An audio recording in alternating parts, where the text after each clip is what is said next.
what's so fascinating about the Epic of Gilgamesh, and I can go on and on about it, is that even though it's arguably the oldest existing or surviving literary text in the world, it is, when we read it today, it really speaks to our contemporary concerns. And one of them is climate change.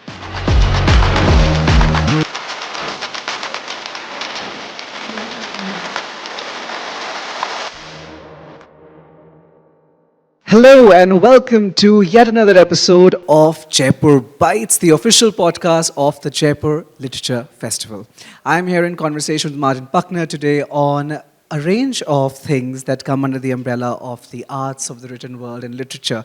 I want to begin by asking you, Martin, when you engage with something as massive as these huge terms like the written word, literature, and the story of us that literally goes all the way from cave art to K-pop, how are you not overwhelmed? Oh, I'm constantly overwhelmed, but I've sort of gotten used to the feeling. And I usually start these book projects by realizing that I actually don't know what these terms mean. Literature, I had been teaching literature for 20 years, and suddenly I realized that I didn't know very basic things about writing, because literature is written words, comes from writing. I didn't know when writing was invented. I didn't know how often writing was invented. I didn't know the real shape of the most important sort of technological inventions. And so I realized in order to answer this very basic question, and I'd been studying literature and teaching literature for a long time, I realized, okay, I have to start with this very fundamental question. For example, what is the history of written literature? And then I'm trying to, answer it as best as I can.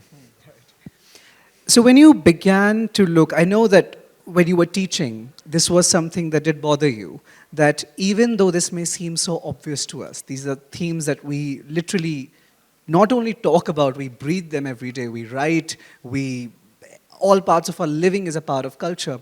And yet, let's talk about the written word first. When you looked at literature, you found a void in the number of books that documented a history like this, right? That's right. And so the particular history behind that is that about 20 years ago, I sort of more or less accidentally stumbled into this job of editing a vast world literature anthology. And with a team of colleagues, really starting with the earliest written artifacts from about 5,000 years ago to the present. And I realized that there was incredible amounts of literature I didn't really know about, and even my specialist colleagues didn't know about. So I looked for books that would sort of paint that big picture, and there really weren't. And so I then spent some years reading very broadly and working with experts really for that anthology. And at some point I realized, I think such a book should exist. And since no one else is doing it, I guess I'll have to do it myself. How fun.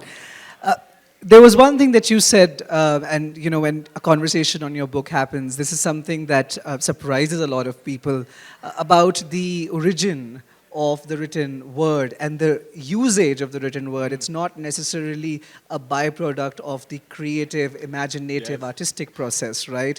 What is it? Yeah, absolutely. That was one, I went into this question from a literary perspective, but then I realized that the first full writing system that we know about and that we can decipher is Mesopotamian cuneiform, so a writing system that was invented about 5,000 years ago in what is now Iraq.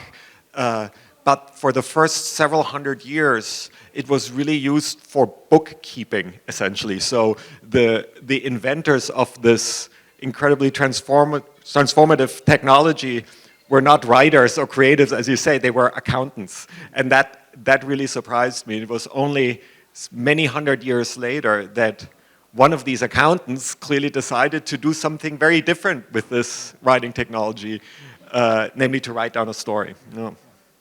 We'll just go to that story too, and I will speak about the epics, that come from Mesopotamia, the stories of ancient Egypt. But what was it before? Because you've also looked at culture and you've looked at cave art.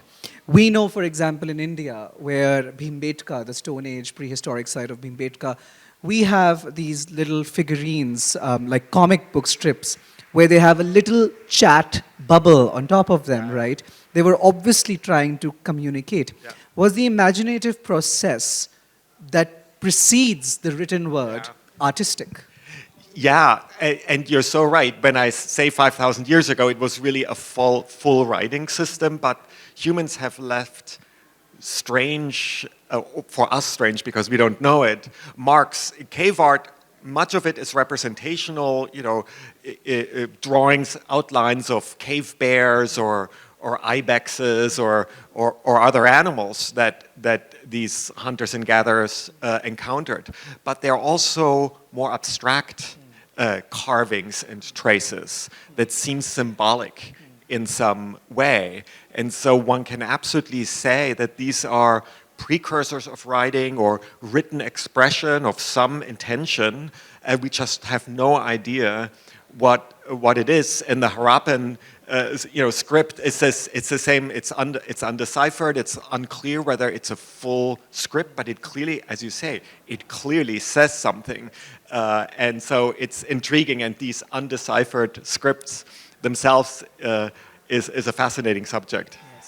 I'm so glad that you brought up Harappa, because one of the reasons why ancient civilizations captivate, especially children's imagination, is because they are able to build these stories. And I've always, asked Indian students, what captivates you about history? And they would always talk about the pyramids of Egypt and the Epic of Gilgamesh.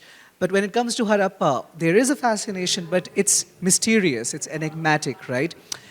How much of the literary world that flourished in Mesopotamia, in Egypt, is responsible for the way in which we think about these ancient civilizations?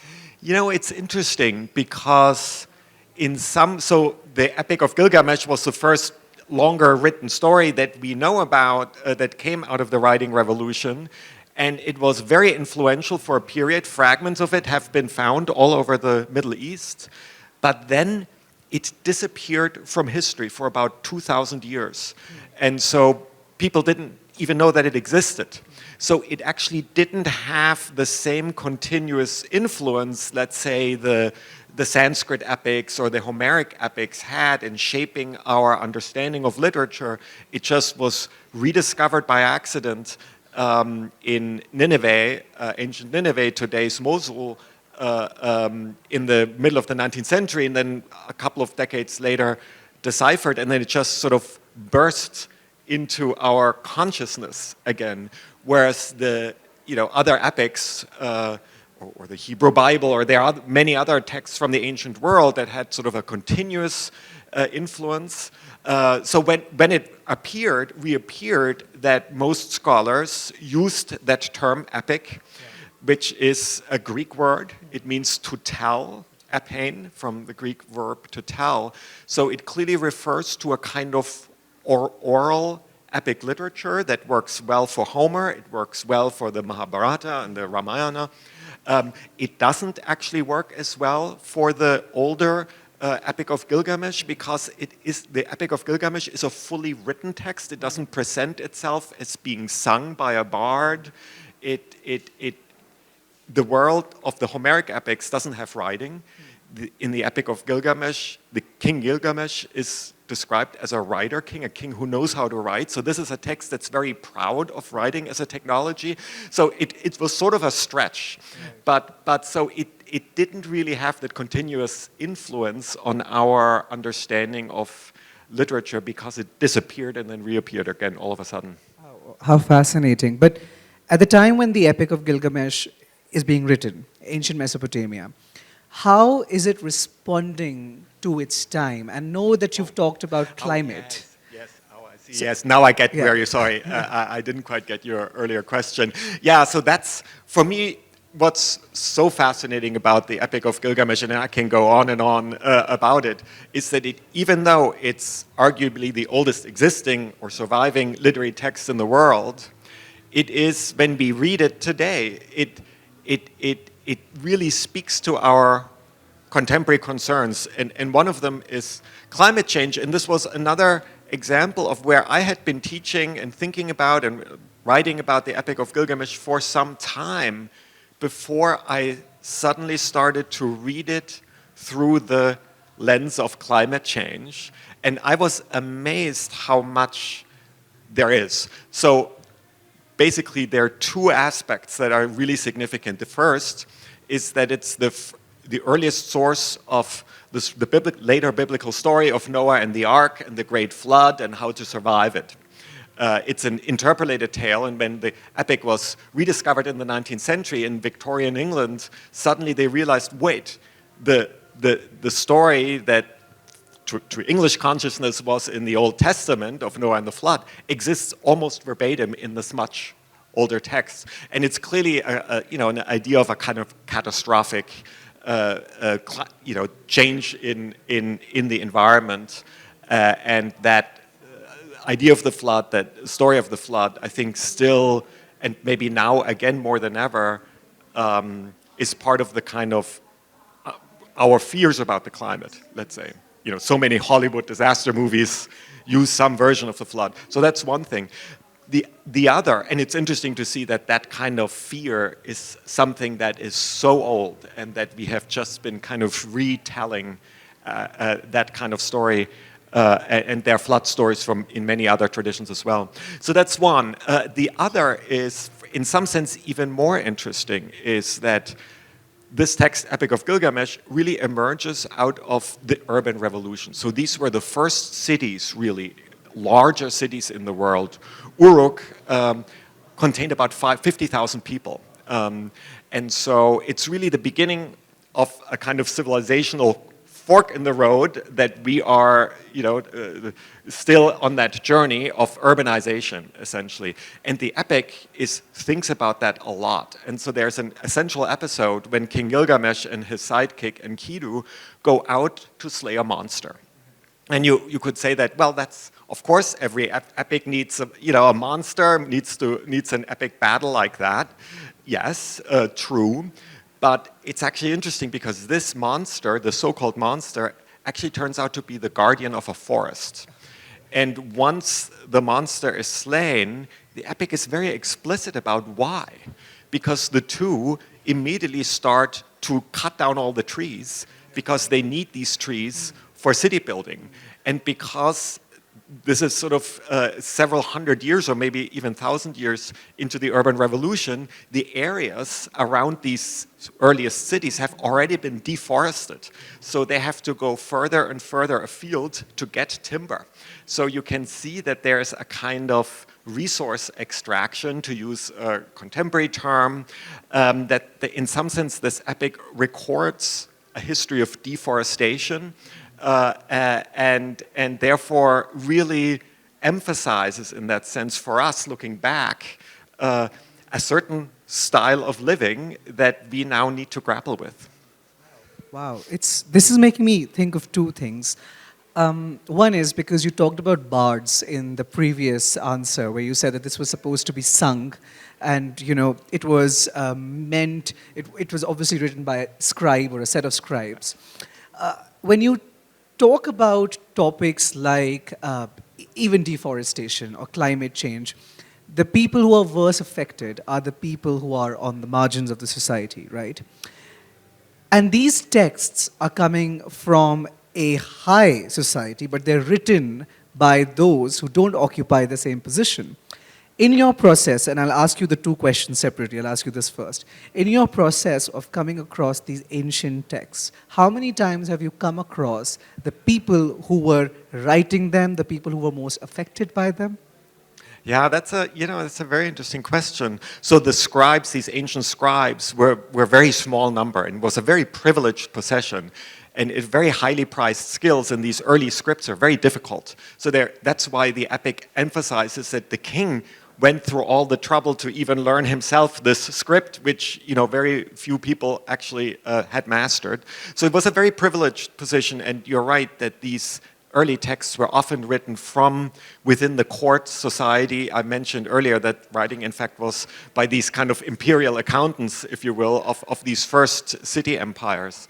So they were very much written from within centers of power. And that's why they tended to regard people who lived outside the city as barbarians, if you will, as rubes from the countryside.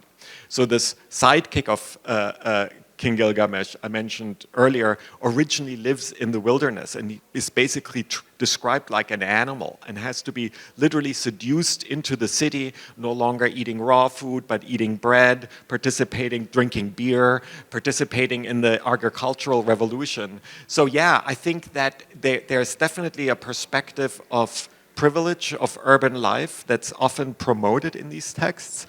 But I think you're right. You can, if you read it against the grain, or if you look, there is a representation of other people often in these epics. And this so-called monster, guardian of the forest, is perhaps one of those. Yeah. And connected to that, in ancient India, we have the Buddhist king Ashoka, who uses his words in the most innovative way to spread out his administrative message on these monoliths and rocks. And there is a rare inscription where the scribe has left his name at the end. He signed it off, this is Chapada.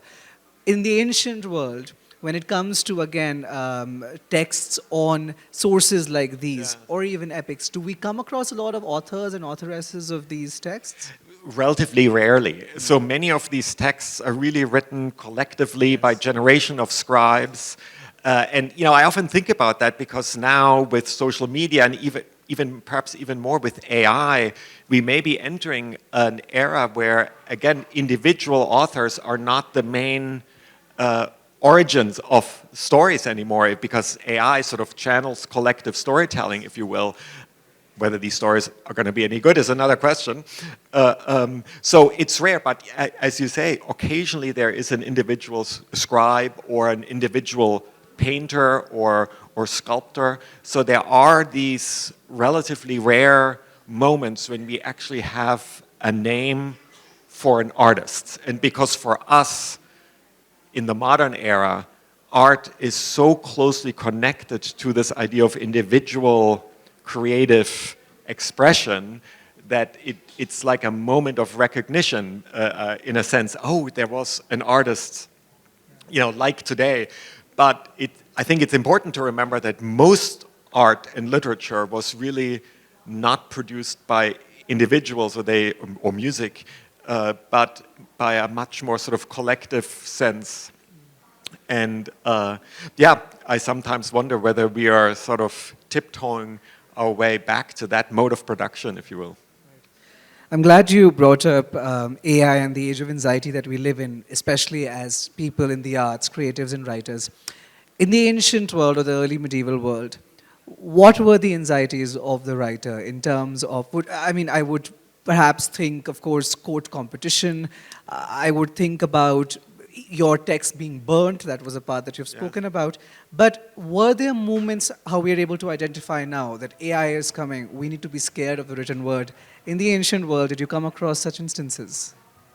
Yeah, writing was seen as a powerful technology.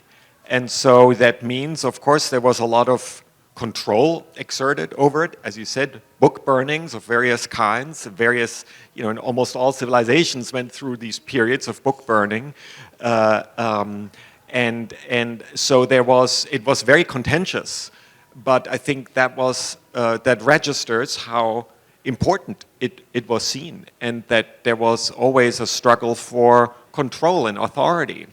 And this is why in this book, The Written World, I emphasize, or I look at these inflection points when new technologies, for example, paper, suddenly makes writing and literature cheaper. And that means that more people can participate. And that means that authorities lose control to some extent. And that sort of reconfigures the world of writing. The print revolution, of course, is another one. And the internet in the last couple of decades. So this is not always a pretty story, and it's a story about a lot of control and anxiety and book burning and violence that comes from that. Let's talk a bit about culture. Even till now, we are talking about culture because it all comes under the same umbrella. But again, with AI, we are living in a time where culture is being produced in a way that you cannot even comprehend it's become a part of culture. The kind of generational changes we are seeing between even Gen Z or Gen Alpha, you have these new words come up in vocabulary, you have these trends and these numbers that you don't understand really. Before all of this, in a world that was much slower, and in your process of looking at culture from cave art and you go all the way to K-pop, how do you think culture was being formed? What was the creation process of culture? Yeah, very interesting. I think it was slower, and one of the things that I find so fascinating, I start with the Chauvet cave that started to be painted about 35,000 years ago. And one of the amazing things about it is that there was sort of a continuous process of working on these caves that lasted several thousand years. So 100 or even 200 generations of continuity. Now there's somewhat different styles and some more, as we talked earlier, some symbolic signs, but nevertheless a sense of generation after generation after generation, sense that this kind of continuity is there. And less extreme cases you can find all over the ancient world, in part because our modern value of originality, of breaking conventions and all of that is a relatively recent phenomenon of the last few hundred years, and one that sort of pales in comparison to the, 40,000 years of cave painting. In some paintings, cave paintings are even older.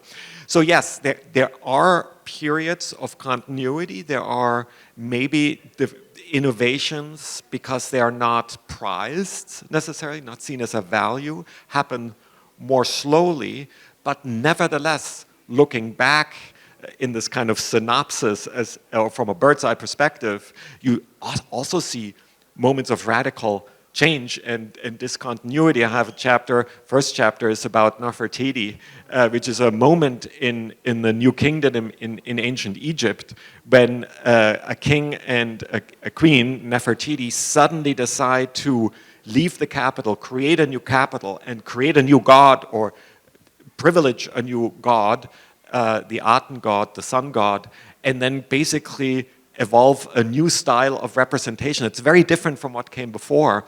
So it's really a revolution. I mean, we identify with that kind of, I kind of do. So there are these moments when different cultures interact and suddenly there's a new art form that gets brought or adapted. So there are definitely, in hindsight, moments of radical change, of sometimes very rapid change, but in between, areas of probably greater continuity and slower change.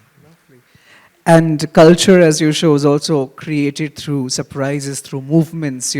I think about the cult of Mitras that quite literally traveled all the way from various parts of the world to the South Asian Pompeii, the figure of Lakshmi in Pompeii.